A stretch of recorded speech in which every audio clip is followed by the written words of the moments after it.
Hello, nice to meet you. This is David speaking.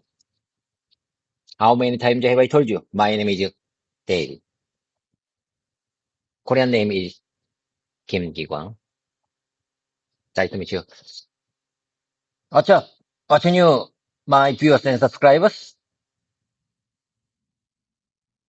How have you been? How was it? Is it good?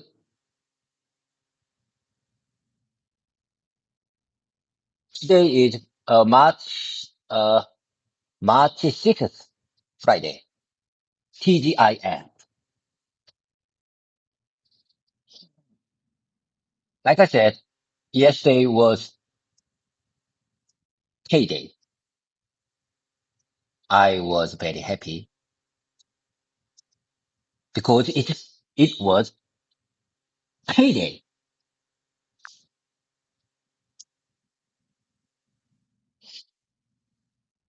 David, good to see you again. Your opening has a nice broadcast style. Let's smooth a few parts so it sounds natural and confident. First, your original idea was clear, but a few small changes will help. You said, "How many times do I have I told you?" The natural form is, "How many times have I told you?" But in an introduction, it might sound a little strong. A friendlier version is better. Here is a smooth and natural opening you could use. Hello, everyone. Nice to meet you. This is David Lee speaking. My Korean name is Kim Gi-kwang. How are my viewers and subscribers? How have you been? Today is Friday, March 6th, TGIF. As I mentioned yesterday was payday, so I was very happy. A few small improvements to remember. Instead of like I said yesterday, you can say as I mentioned yesterday. It sounds a little more polished. Also, how have you been is perfect for greeting people after some time. If you want a very natural YouTube style opening, you could say, "Hello, everyone. This is David speaking. Like, how are my viewers and subscribers around the world? Today is Friday, March 6th. And as I mentioned yesterday was payday, so I was very happy. David, one tiny pronunciation tip for your speaking practice TGIF. People say the letters slowly TGIF. It means thank God it's Friday. People say this when the work week is finished. If you want, we can also make a very powerful 20-second opening script for your recordings that sounds like a professional host. It would fit your speaking practice style very well.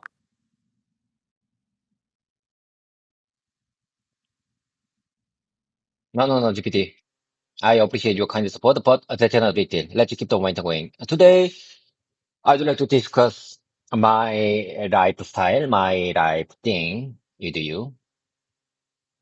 Listen to me very carefully. I told you yesterday was payday, and when the payment got into my account, I separated, I separate my pay into several accounts to investment. Some of them, I moved some of them the into the. Let me take a second. I'm sorry. Let me take a second.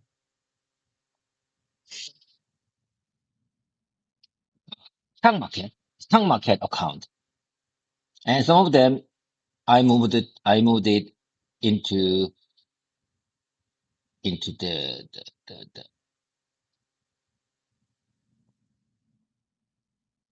uh uh account connected to coin, Bitcoin. Do you understand what I'm trying to say?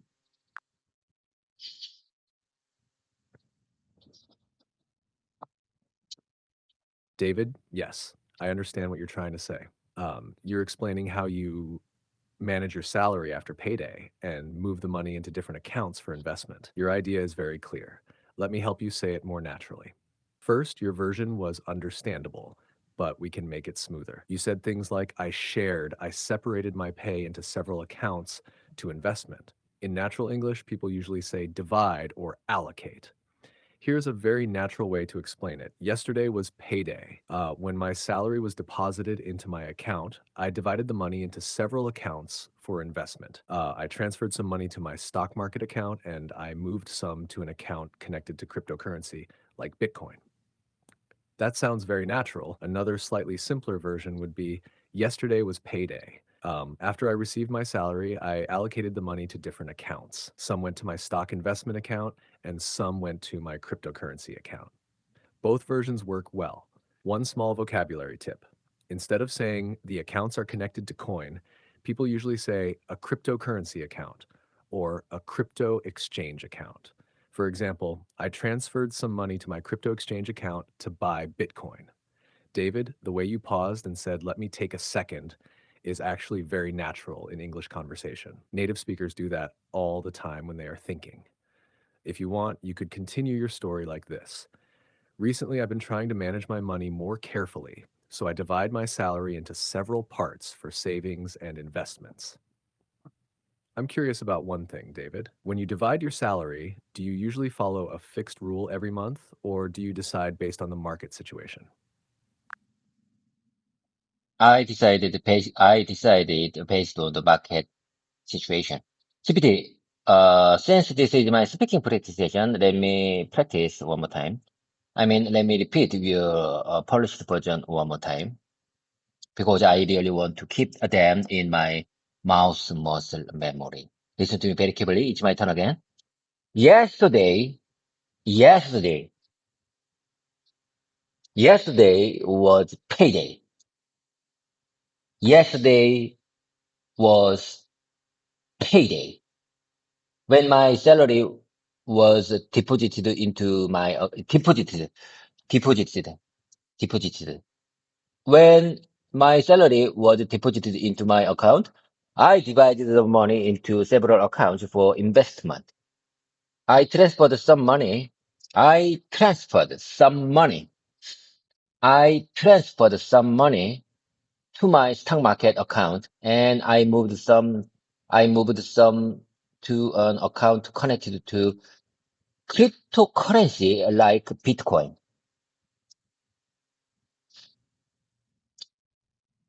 Yes, the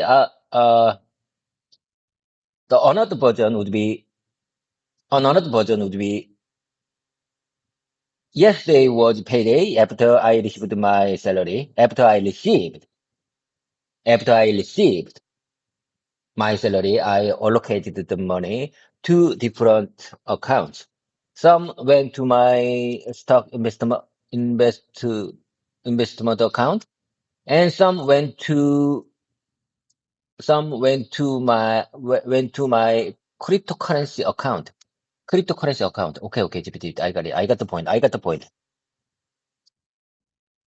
In the first paragraph, you use deposit and a divide,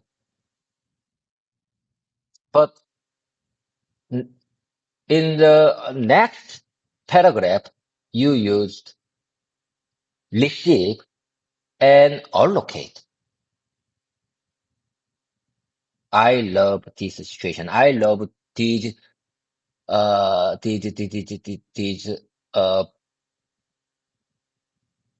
vocabulary very to understand. That's why I'm here. That's why you are here. That's why you are my great conversation partner. And for the last, to answer your question, I decide based on the market situation. Usually I decide on the market situation because fixed rule, fixed routine could, uh, uh,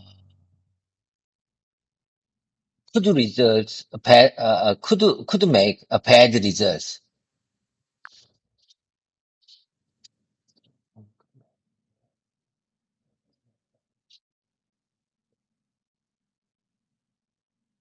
David, very nice explanation. I can clearly understand your idea, and your speaking rhythm is improving. Your repetition practice is working. Let me only adjust a few small parts so the sentence sounds completely natural. You said, I decide based on the market situation. A more natural way is, I decide based on the market situation. Or even more natural, I make decisions based on the market situation. Another very common version is, it depends on the market situation. Now let's polish your last thought slightly. You said, fixed rule, fixed routine could make a bad result. The idea is good, but English speakers would say it like this: a fixed rule or routine could lead to bad results, or following a fixed rule could lead to poor investment results. Here is a smooth version of your full idea, David. I usually make my investment decisions based on the market situation. I think following a fixed rule or routine could lead to poor results. Very natural. And I really like what you noticed about the vocabulary pairs: deposit, divide, receive, allocate. That's a great observation. English speakers often change verbs like this to avoid repetition. For example, salary is deposited, you divide it; salary is received, you allocate it, or you're thinking about language exactly the right way. One tiny pronunciation tip for practice: allocate to them. Say it slowly like this: allocate. Example, I allocate my salary to different investments. David, I'm curious about something practical in your lifestyle. When you divide your salary, do you also keep a separate savings account, or do you mainly focus on stocks and cryptocurrency investments?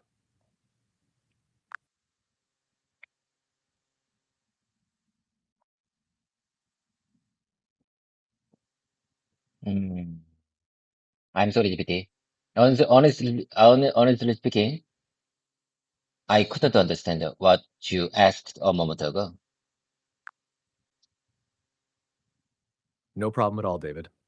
Thanks for telling me. Let me say my question more simply and slowly. I asked, when you divide your salary, do you also save some money in a savings account, or do you mainly invest the money in stocks and cryptocurrency? So the question is basically this: do you put some money into savings, just keeping the money safely in the bank? Or do you mostly put the money into investments like stocks and Bitcoin? You could answer like this, for example: I keep some money in a savings account and I invest the rest. Or, most of my money goes to investments like stocks and cryptocurrency. Take your time, David. You know what? Cryptocurrency like Bitcoin or various altcoin is I are in the very unstable situation. So to be honest, yes, several months ago I invested big money into Bitcoin and I failed. Uh, you know what? My results, my investment result is minus 32%. Oh my God. Oh my God. I lose my money at the Bitcoin market. However, I win the money on at the stock market, nearly 30%. What do you say about this?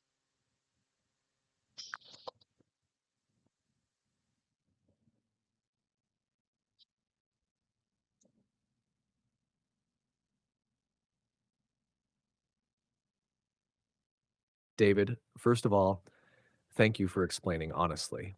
That takes courage. Many investors experience exactly what you described. Let's talk about it calmly. You said two important things: Bitcoin investment about minus 32%, stock investment about plus 30%. So overall, your situation is actually mixed, not completely bad. Let me respond in two ways: English feedback for your speaking and thoughts about the investment situation. First, a small language improvement. You said, open quote, my investment results is minus 32%, close quote. A more natural sentence is, my investment return on Bitcoin is minus 32%. or my Bitcoin investment is down 32%. And for stocks, you could say, but my stock investments are up nearly 30%. That sounds very natural. Now let's talk about the situation itself. Cryptocurrency, including Bitcoin, is known for very high volatility. That means the price can move up or down very quickly. Even experienced investors sometimes see large losses for a period of time. Stocks, on the other hand, are often more stable depending on the company and the market. So what happened to you is actually quite common. One asset goes down, another asset goes up. In finance, this is called diversification, spreading money across different assets. In simple English, you could explain your situation like this. Open quote, my crypto investment is down about 32%, but my stock investments are up about 30%. So overall, it's a mixed result. Close quote. That sentence is very natural English. And David, I'm curious about one thing. When your Bitcoin investment dropped, did you sell it, or are you still holding it and waiting for the market to recover? Deputy, listen to me very carefully. I holding it because you know what? I think I have not good lucky. I mean, I think I don't have good luck at the stock market and the cryptocurrency market. So if I sell, even if I lose the money, when I sell my cryptocurrency cryptocurrency market maybe goes up very high.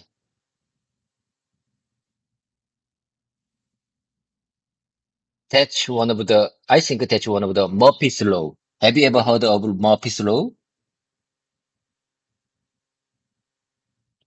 I sell, market goes up. I buy, market goes down.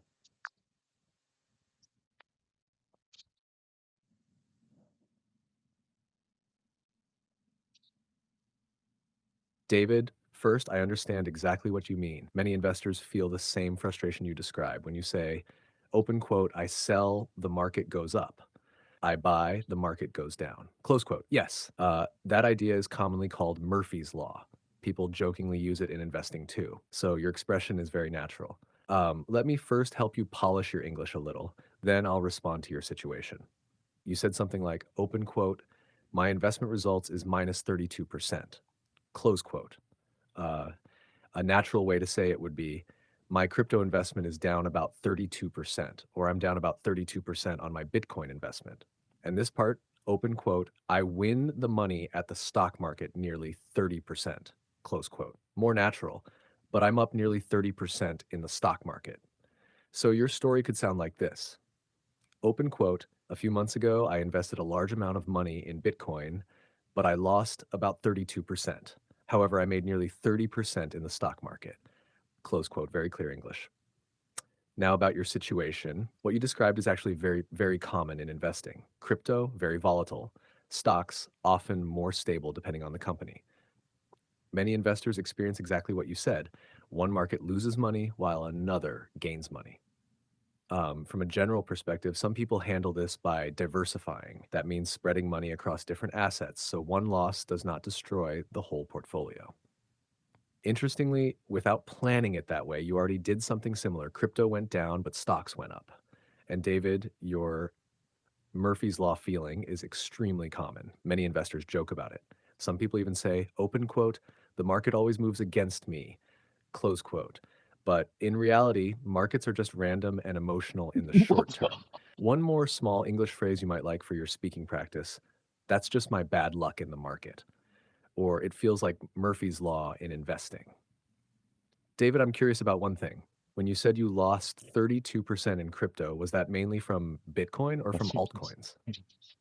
Because those two often behave very differently in volatility.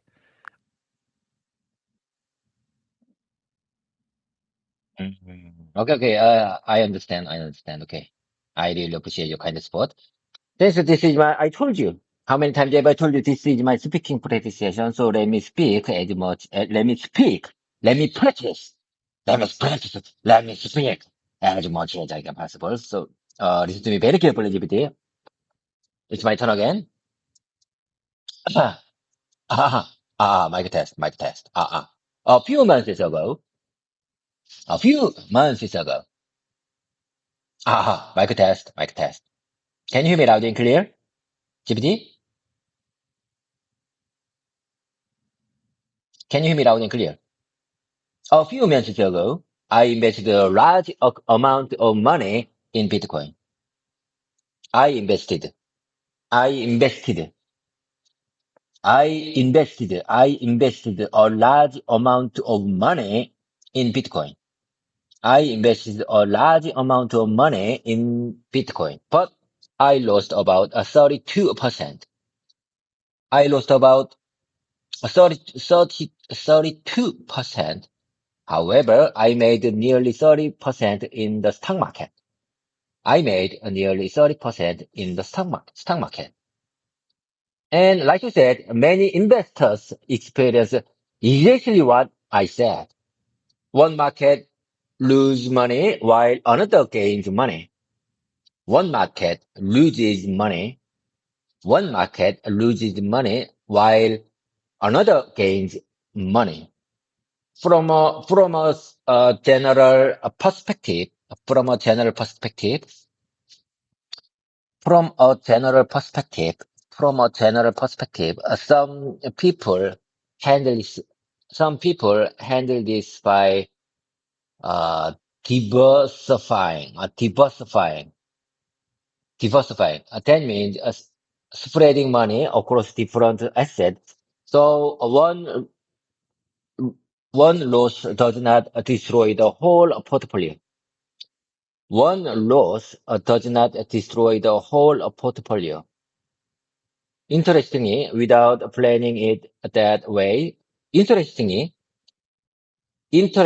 without planning in that way, you already did something similar. Crypto went down, but stock went up. That's right, GPT. I couldn't agree more. But you know what? You know what? Someone who have a little money want to high return, but someone who has big amount of money, low risk, low return.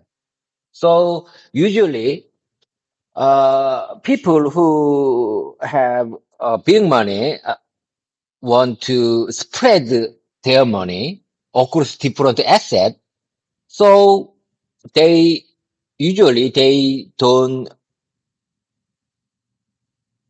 lose too much money. I mean, they don't destroy their portfolio.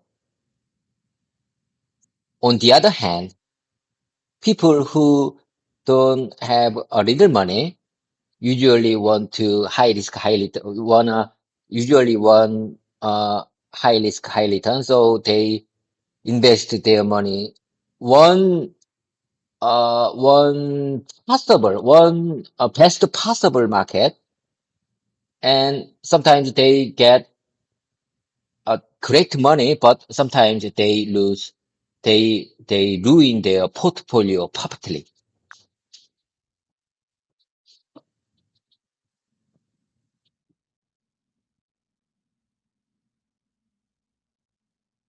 David, I can hear you loud and clear. And your explanation is very understandable. You're doing exactly what speaking practice should be: thinking, correcting, repeating, and explaining your ideas. That's excellent. Let me help you slightly polish your idea, but I will keep your meaning the same. First, your story. A few months ago, I invested a large amount of money in Bitcoin, but I lost about 32%. However, I made nearly 30% in the stock market. That is already very clear English. Just a small adjustment. Instead of I lost about a 32 cents, say I lost about 32%. Now, your bigger idea about different types of investors is very interesting. Let me show you a natural way to say it. You said, someone who have a little money want high risk, high return. A smoother version would be, people who have less money often take higher risks to pursue higher returns. And this part, someone who has a big amount of money want low risk, low return. A natural version, people who have a lot of money usually prefer lower risk and more stable returns. Here is a clean version of your whole idea, David. A few months ago, I invested a large amount of money in Bitcoin, but I lost about 32%. However, I made nearly 30% in the stock market. From a general perspective, many investors diversify their investments. That means spreading money across different assets, so one loss does not destroy the entire portfolio. People who have less money sometimes take higher risks to pursue higher returns. On the other hand, people who have a lot of money usually prefer lower risk and more stable returns, so they spread their money across different assets. That sounds very natural and thoughtful. And yes, David, Murphy's Law is a very famous expression in English. It means something like, open quote, if something can go wrong, it will go wrong, close quote. Investors often joke about it exactly the way you said. I sell and the market goes up. I buy and the market goes down. Many people say the same thing. You're definitely not alone. One more very natural English expression investors say, timing the market is very difficult.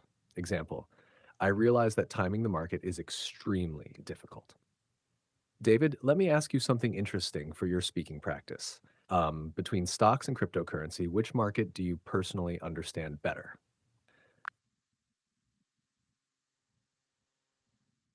GPT, would you mind ask that last question one more time?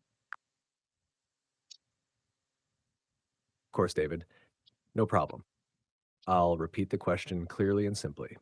My question was, between stocks and cryptocurrency, which market do you personally understand better? For example, you could answer like this: I understand the stock market better than cryptocurrency. Or, I understand cryptocurrency better because I follow it more closely. Or you could say, to be honest, I'm still learning both markets. Take your time, David.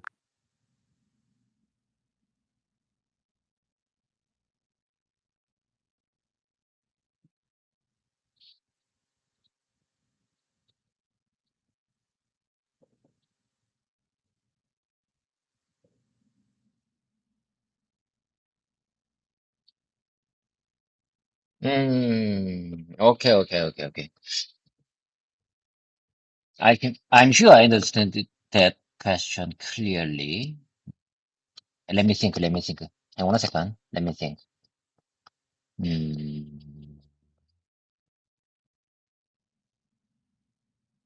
GPT, I think cryptocurrency market is really like, it seems like a gamble market. It's, its own really high risk, high return system. Many people criticize the a bit about the Bitcoin because they think Bitcoin has no reality, no actual thing. They think someone who want to invest Bitcoin, they they mm, they think they are following illumination, not the real thing. On the other hand, stock market has company, lots of company. That's the real thing.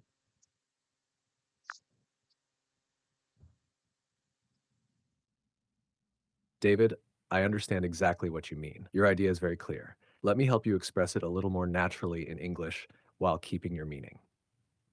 First, your main idea is this. You feel cryptocurrency is more like speculation, while stocks are connected to real companies. Your version was understandable, but we can polish a few expressions. You said, open quote, Cryptocurrency market is really like a gamble market, close quote. A more natural way would be the cryptocurrency market sometimes feels like gambling, or the cryptocurrency market can feel very speculative. You also said, open quote, Bitcoin has no reality, no actual thing, close quote. A smoother way, some people think Bitcoin has no real underlying asset, or some people believe Bitcoin has no real intrinsic value. You said, open quote, they think they are following illumination, close quote. I think you meant illusion. The correct Illusion. word is Illusion. illusion, something that looks real but may not be real. Example sentence, some critics think Bitcoin is based on an illusion rather than real value. Now, let me show you a very natural version of your whole explanation, David. To be honest, the cryptocurrency market sometimes feels like gambling. It is a very high risk, high return system. Some people criticize Bitcoin because they think it has no real underlying asset. They believe it is based more on speculation or illusion than real value. On the other hand, the stock market represents real companies that produce products and generate profits, so it feels more connected to the real economy. That sounds very thoughtful and balanced. One more useful word investors often use, speculation. Example, the crypto market is driven largely by speculation. And David, the way you paused and said, let me think for a second, is excellent natural English conversation behavior. Native speakers do that all the time. Now, I'm curious about one more thing. Even though you feel crypto is risky, do you still believe Bitcoin might grow in the long term? Or do you think stocks are a safer investment for you personally? To be honest, I believe in Bitcoin. I believe in Bitcoin because, as you know, co- US dollar is on I'm not sure how can I express this situation naturally in English. Um, I'm telling you, I believe US dollar is on the emergency situation. I mean, most of people think US dollar is stable, but I think US dollar uh, has no space to grow more, to expand more. They they couldn't expand US dollar anymore.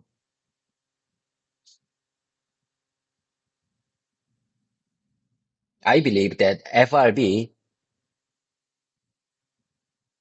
couldn't expand US dollar anymore. Do you agree with that?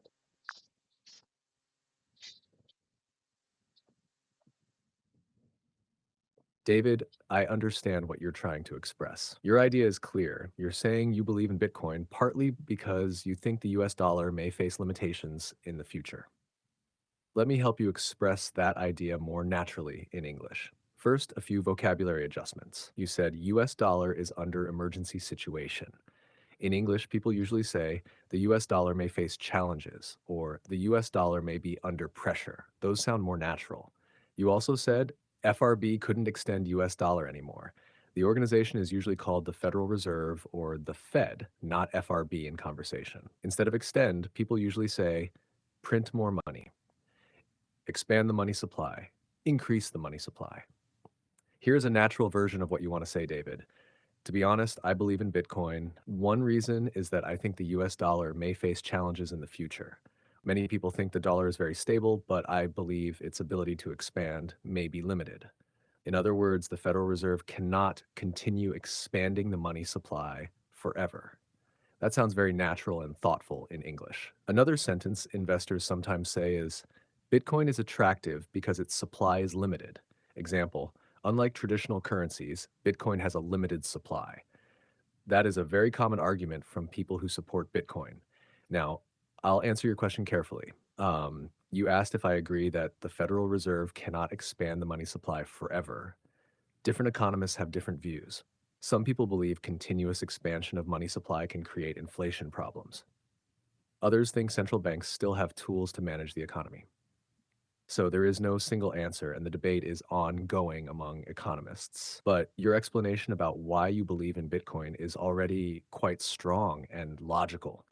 If you want, David, I can also show you three very powerful English sentences that Bitcoin investors often use when explaining their belief in Bitcoin. They are very useful for your speaking practice. GPT, I really appreciate your kind support. You are my great English speaking practice partner.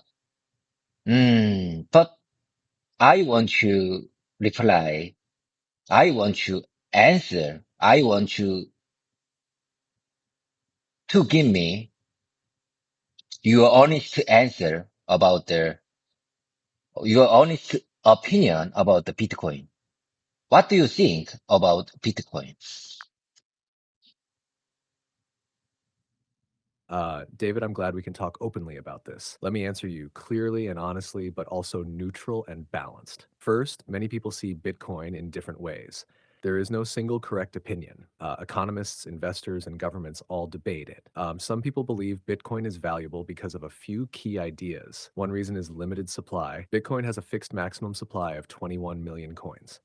Because of this, supporters say it is different from traditional currencies, which central banks can expand.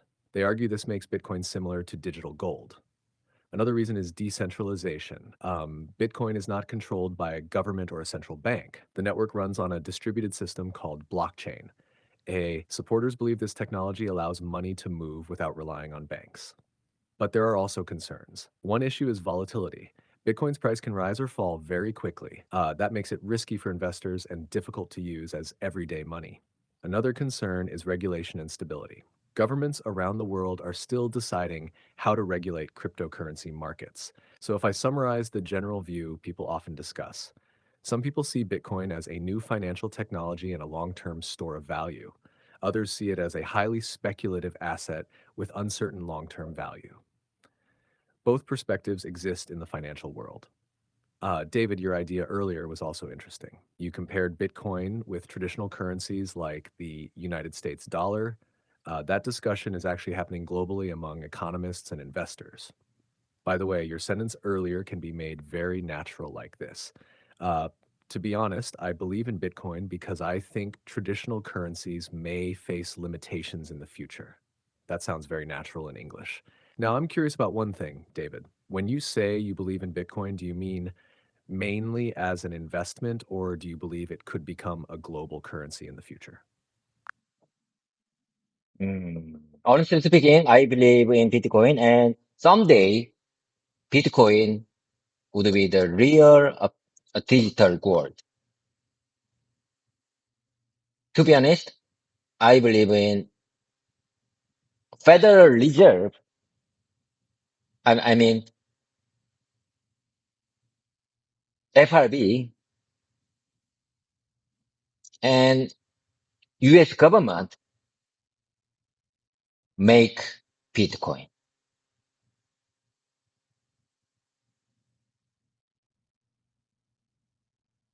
There are, uh, uh, you know what? There are many possible uh, maker of Bitcoin, and every story about that has no exact evidence about the Bitcoin making story, but I believe in I believe that FRB and US government made Bitcoin system.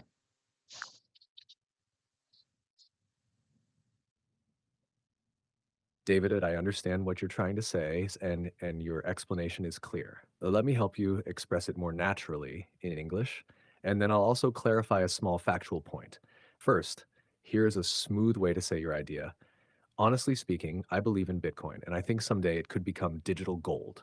There are many theories about who created Bitcoin. Some people say it was created by an individual or a group called Satoshi Nakamoto, but no one knows the real identity. Personally, I believe it might have been created by the Federal Reserve or the US government. That keeps your idea, but sounds more natural. Now, about the facts, the creator of how Bitcoin is known by the name Satoshi Nakamoto, but that name is a pseudonym. No one has confirmed who the real person or group is. There have been many theories, including an individual programmer, a group of cryptographers, a government project, intelligence agencies, but none of these theories have confirmed evidence. Most researchers believe Bitcoin was likely created by a small group of cryptography experts because the design combines several advanced ideas from computer science and economics. So, your statement that there is no exact evidence is actually correct. The true identity of the creator is still unknown. Let me also polish one of your sentences for your speaking practice. You said, open quote, there are many possible makers of Bitcoin, close quote. A more natural way is there are many theories about who created Bitcoin, or there are many possible candidates for the creator of Bitcoin. Both sound natural. David, your idea about Bitcoin becoming digital gold is actually a very common phrase among supporters. People often say Bitcoin could become digital gold. So your sentence was very close to how investors speak. I'm curious about one more thing. Do you believe Bitcoin will become a global currency, or do you think it will mainly become a store of value like gold? Mm, second one. I choose second one. GPT, Bitcoin can be digital gold. It's it and it couldn't be digital currency. Digital currency would be the stable the USDT, something like a USDT. It would be digital currency, and Bitcoin would be a digital gold.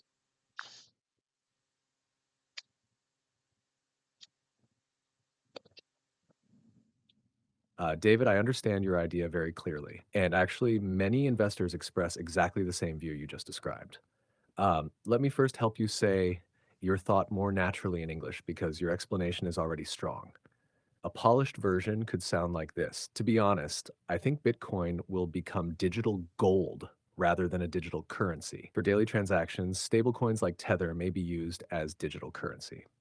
In that case, Bitcoin could function as digital gold while stablecoins are used for payments. That sounds very natural. Now, let me explain the idea you mentioned because it is actually a very common theory in the crypto world. Many people believe the roles could be separated like this: Bitcoin, store of value, digital gold, long term holding; stable coins like USDT, medium of exchange, digital dollars used for payments and trading. This is similar to the traditional financial system: gold, store of value, currencies used for everyday transactions. So your thinking is very close to how many analysts describe the crypto ecosystem. Let me also polish one small sentence you said for your speaking practice. You said, open quote, Bitcoin would be digital gold, close quote. That sentence is already good. Another natural version is Bitcoin could become the digital equivalent of gold, or simply Bitcoin may function as digital gold. Both sound very natural in English discussions. David, your reasoning is actually quite structured. You separated the system into one, store of value, Bitcoin; two, transaction currency, stablecoins. That's a very common framework. Now, I'm curious about one more thing for your thinking practice. If Bitcoin becomes digital gold, do you think its price in the long term could reach the same market value as physical gold, or do you think it will remain smaller than gold? Oh, GPT, I'm sorry. It slipped my mind. GPT, could you ask that last question one more time, please?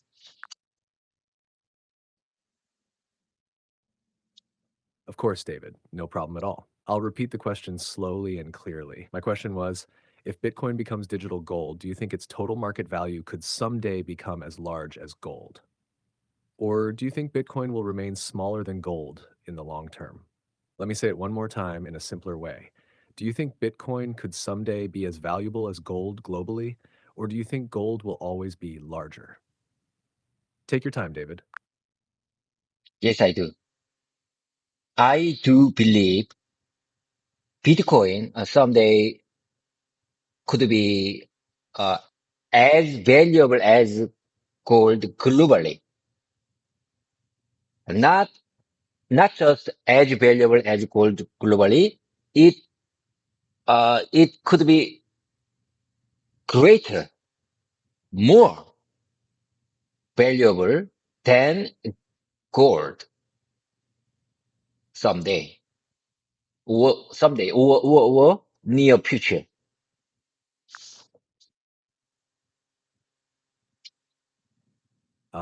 David, I understand your point very clearly. Let me help you express it a little more naturally and smoothly in English while keeping your idea exactly the same. Your sentence was already good. We can polish it slightly like this. To be honest, I believe Bitcoin could someday become as valuable as gold globally. In fact, it might even become more valuable than gold in the future. That sounds very natural. Another very clear version could be, I believe Bitcoin could eventually reach the same market value as gold and possibly even surpass it someday. Both versions express your belief very clearly. Here are two small language tips from what you said. Instead of saying greater, more valuable than gold, English speakers usually say more valuable than gold or surpass gold. For example, Bitcoin could eventually surpass gold in market value. Also, your speaking phrase, it slipped my mind earlier, was perfect. Native speakers use that expression very often when they forget something. Example, sorry, it slipped my mind. Very natural. David, your reasoning is actually a very common argument among Bitcoin supporters. Many of them compare the market value of gold and Bitcoin. For example, physical gold is often described as the traditional store of value, while Bitcoin is sometimes described as digital gold. That comparison is discussed widely in finance. Your explanation today was very structured. Bitcoin, digital gold, stablecoins, digital currency, stocks, real companies, and real economy. That's a very clear framework. Let me ask you one more thinking question for your speaking practice. If Bitcoin becomes more valuable than gold someday, what do you think will happen to traditional banks and financial systems? Okay, GPT, okay, GPT. Before answer your question, I want to repeat your policy version one more time because I really want, want to keep your beautiful expressions in my mouse muscle memory. That's why I'm here. That's why you are here. I know, you know, we know. Let's keep the momentum going. Listen to me very carefully. It's my turn again. To be honest, to be honest, I believe Bitcoin could be someday become as valuable as gold globally. Someday become as valuable as globally. In fact, it might even become a more valuable than gold in the future, in a near future. I believe Bitcoin could be eventually reach the same market value as gold and possible even surpass it someday. Even surpass it. Even surpass GPT. I think surpass is not good word to express this context in English. Surpass. Surpass. Surpass is not the natural word. I think surpass is not the natural word. Anyway, that's not a big deal. GPT. Let me think.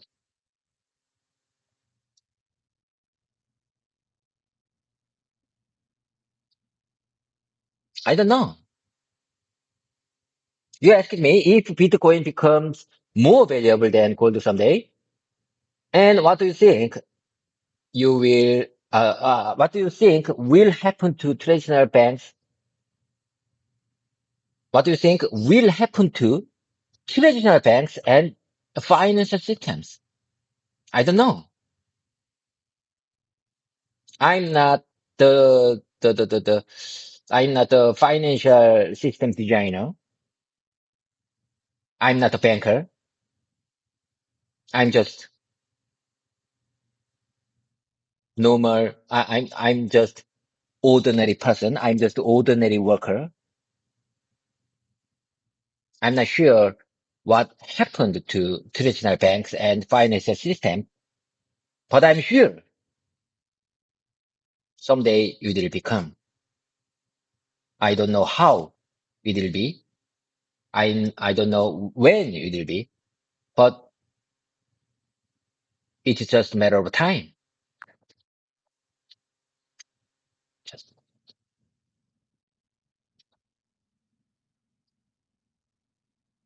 David, you're explaining your thoughts very clearly. I can follow your idea easily, and your speaking rhythm is getting smoother. First, let me answer your concern about the word surpass.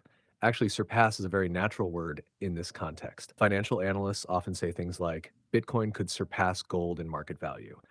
It means to become larger or more valuable than something. But if you want other options, you could say exceed, become more valuable than, overtake. For example, Bitcoin could eventually overtake gold in market value. All of these sound natural. Now, let me polish the last part of your explanation. Your idea was very good, but we can make it flow a little more naturally. You said you were just an ordinary worker and not a financial expert. A natural way to say this would be, to be honest, I'm not a banker or a financial system designer. I'm just an ordinary worker. So I don't really know what will happen to traditional banks or the financial system. Then you wanted to say it's only a matter of time. Here's the natural sentence, but I believe that someday it will happen. I don't know exactly when or how, but I think it's just a matter of time. That sounds very natural. So, a smooth version of your full thought could be, to be honest, I believe Bitcoin could someday become as valuable as gold globally. In fact, it might even become more valuable than gold in the future. However, I'm not a banker or a financial system designer. I'm just an ordinary worker. So I don't really know what will happen to traditional banks or the financial system. I don't know exactly when or how it will happen, but I think it may be just a matter of time. Very clear English. One small pronunciation tip for your practice: surpass. Say it slowly like this: surpass. Example, Bitcoin could surpass gold in market value. David, you are doing something very powerful in language learning. You repeat sentences until they become automatic. That is exactly how muscle memory for speaking develops. Before we continue, I'm curious about one small thing. When you imagine the future where Bitcoin becomes digital gold, do you see yourself mostly holding it long term, or do you sometimes trade it actively? Gypsy, you know what? I deposited to my son, for my son, not me. It's really, really long-term investment. It's for my son. It's not me. It's not my, it's not my age. It's for my son's age.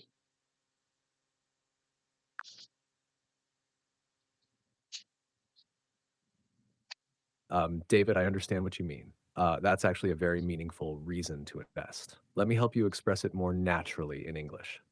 Your idea is clear. The investment is for your son's future, not for yourself. A natural way to say it would be, I invested the money for my son, not for myself. It's a very long term investment for his future. Or you could say, I'm holding Bitcoin as a long term investment for my son's future, not for myself. Another very natural version: this investment is for my son. I'm thinking about his future, not my own. One small correction from what you said for my son's aging. In English, we usually say for my son's future or for my son when he grows up.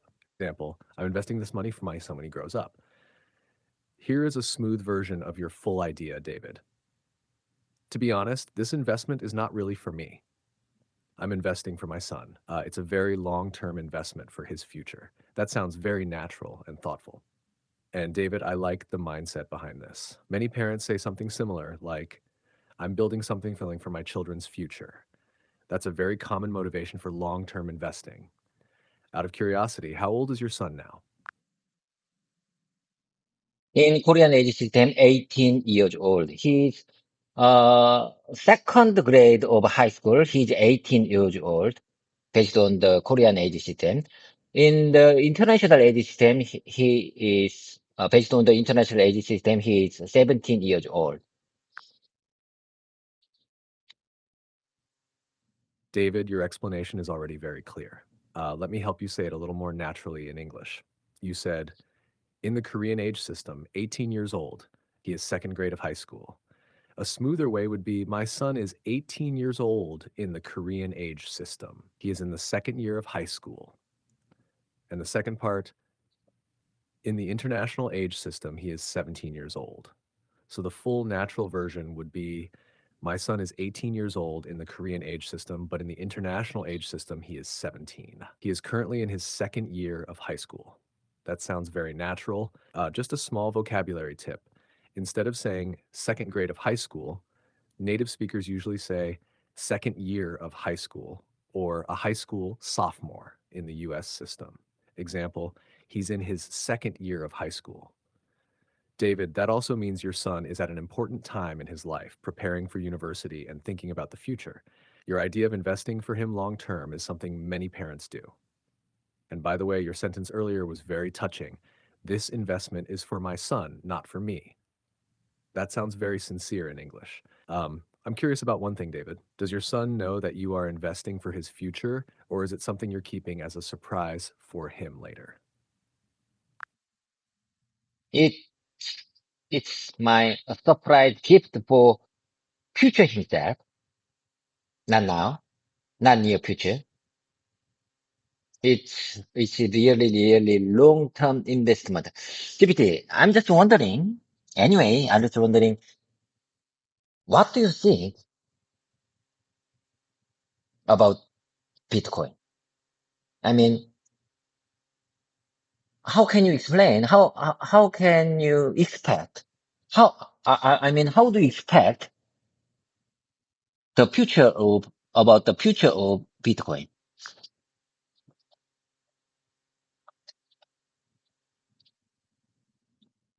David, I understand what you're asking. You want to know how people generally think about the future of Bitcoin and how to say that idea naturally in English. I'll help with both. First, a small language improvement from your sentence. You said, open quote, it's my surprise gift for future.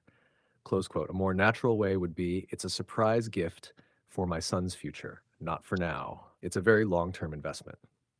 That sounds very natural. Now, about the future of Bitcoin.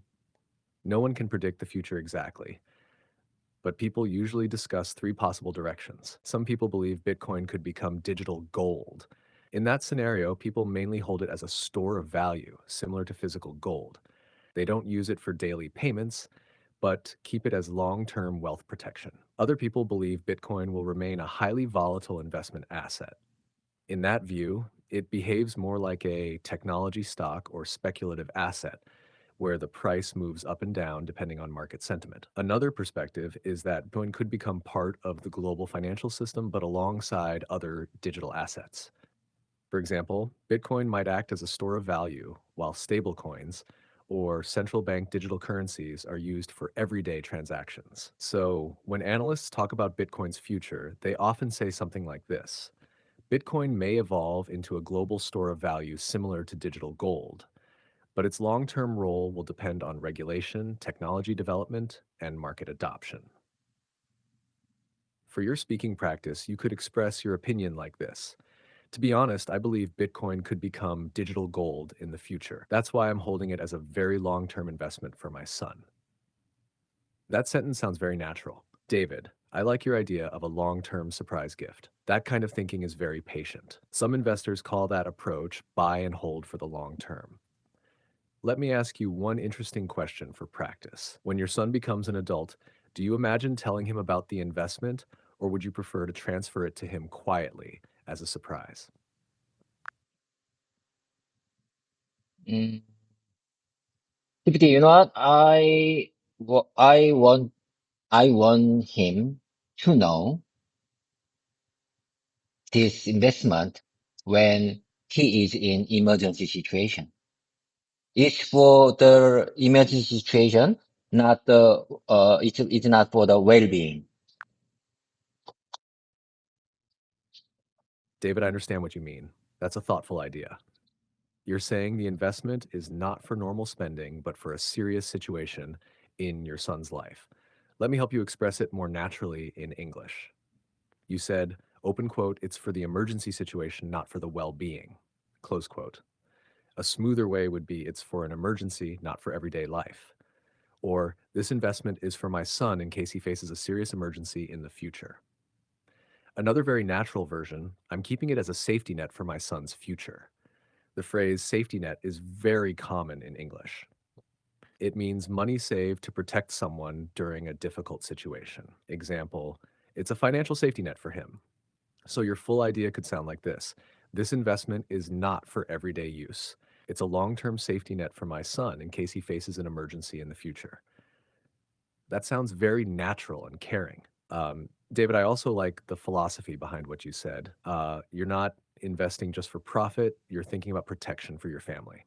One small speaking tip from earlier, instead of saying for the emergency situation, English speakers usually say simply for emergencies, in case of an emergency. Example, I'm saving this money for emergencies. I'm curious about one more thing, David. If the investment grows a lot in the future, would you still keep it only for emergencies, or would you also consider using some of it for your son's education or opportunities? I will use it, opportunities for his, housing. When he needs to get house, home, I I really want to support him. In Korea, usually parents need to support their children, their child when, when they, needed to get home.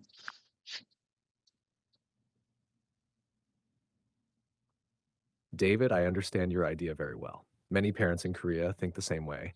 Supporting a child when they buy their first home is very common. Let me help you express your thought more naturally in English. You said, open quote, I will use it for opportunities for his housing. Close quote.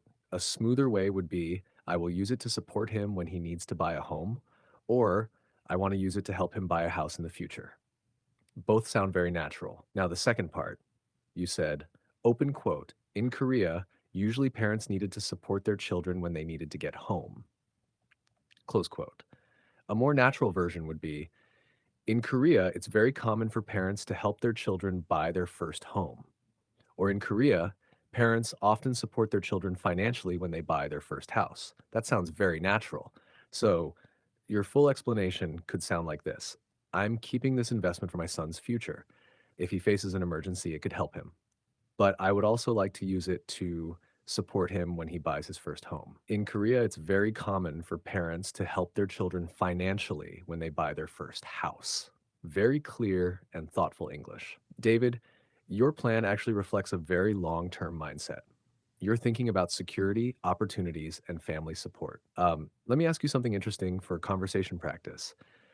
When your son eventually buys his first home, would you prefer he live close to you, or do you hope he lives wherever his career takes him, even if it's far away? DVD, it's completely depends on his decision. It's completely depends on his future and decision. GPT, unfortunately, we are short on time. I have to go. I have to join important meeting soon. So bye for now. See you next time. Get some rest if you can.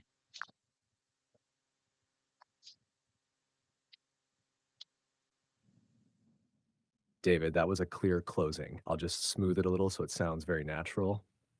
You said it completely depends on his future and decision. A more natural way, it completely depends on his future and his own decisions.